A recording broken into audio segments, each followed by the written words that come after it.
What's up, everybody? Welcome to the better late than never version of the IndiView Weekly Market Update. I'm Jeremy Bryan, and this is powered by Indie Wealth. The kids were off school yesterday, so I decided to spend a little time with them, but I wanted to get to those hot button issues going on in the markets. So let's get started. Let's start here. Kevin Warsh was nominated for the Fed chair. So the battle of the Kevins and Rick Reeder and all the other fun stuff that was playing out like one of Trump's old pageants certainly was happening again, but now we have at least the name that's out there. So Mr. Warsh has been or will be the nominated for Fed chair. We'll see what happens. There's still a lot of pending stuff going on. There's a current investigation of the Federal Reserve's, remodeling budget, if you will, that has led Senator Tom Tillis to say that they will hold up any nomination until that's given some type of resolution. I'm not going to make any wide assumptions here yet with regard to how Mr. Warsh would handle things in the future.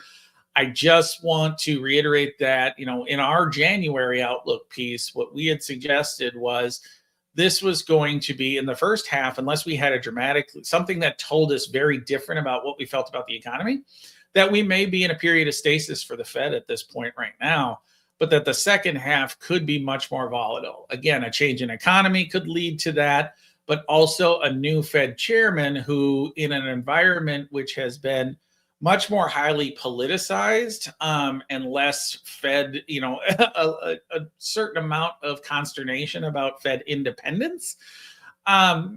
We'll see what the second half holds for that. But I think there is going to be pressure to lower rates for the new Fed chair that's coming in, especially one that's nominated by President Trump, who has been a strong advocate for reducing the interest rates out there. So I think the second half is probably going to be a bigger story about what the Fed is doing, about what a new chair would constitute right now. But I think from our perspective in putting an investment thesis around it, I think it's a little too early. And we need to look at the economy, the economic trends and the changes that are happening there as much more the guidepost of what we would do from an investable perspective. Turning to number two, are we seeing some of the AI trade unwinding? And this goes back probably till October of last year.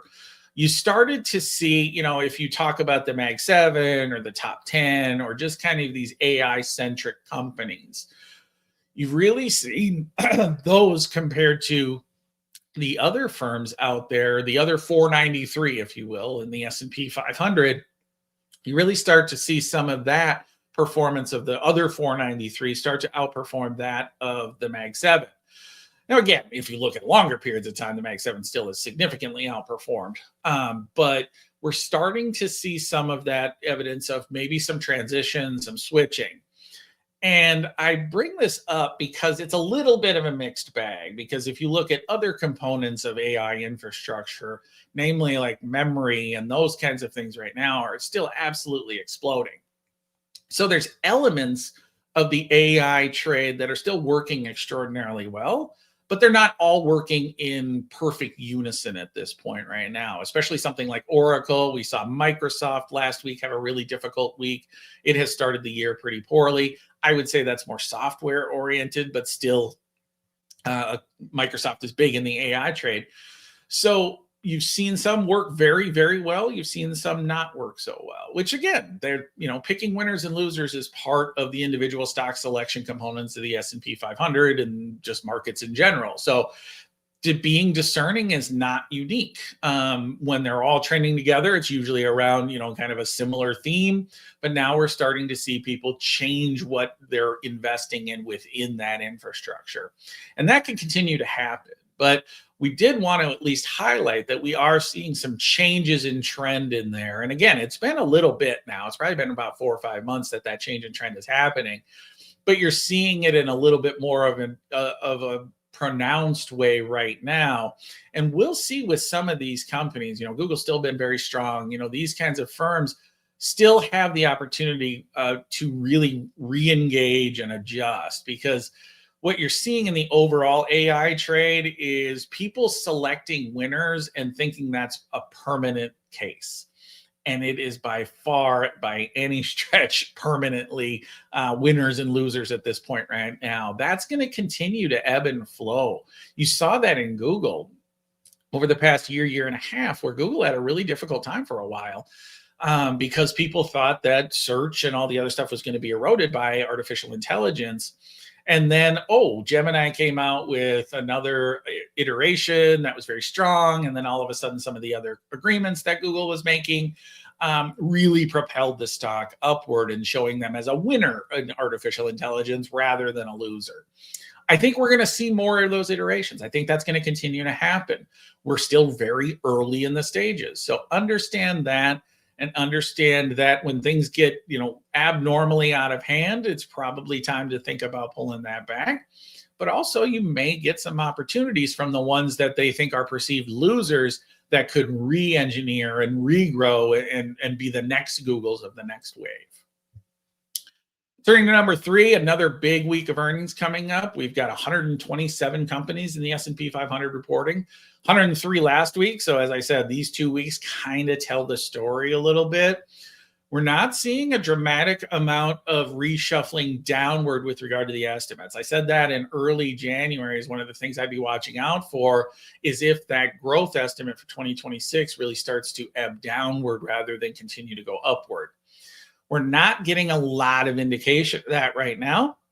We'll see what this week holds. We'll see. I mean, this is the biggest week of S&P 500 companies reporting. So we'll know more again at the end of this week than we knew at the end of last week.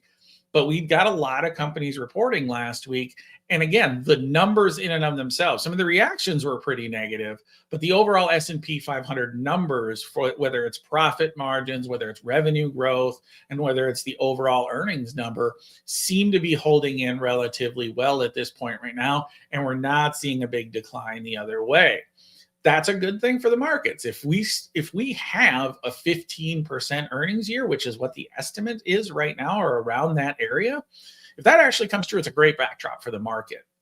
What my concern is usually in January, that number comes down. Haven't seen that yet. That's what we'll be paying attention for this week. You can see some of the big companies that are reporting: Amazon, Google, Disney, Uber. We just saw Disney yesterday offered a new CEO. That will be a transition that's coming through. So we've got a lot of stuff going on. We will know more again at the end of this week than we knew at the beginning.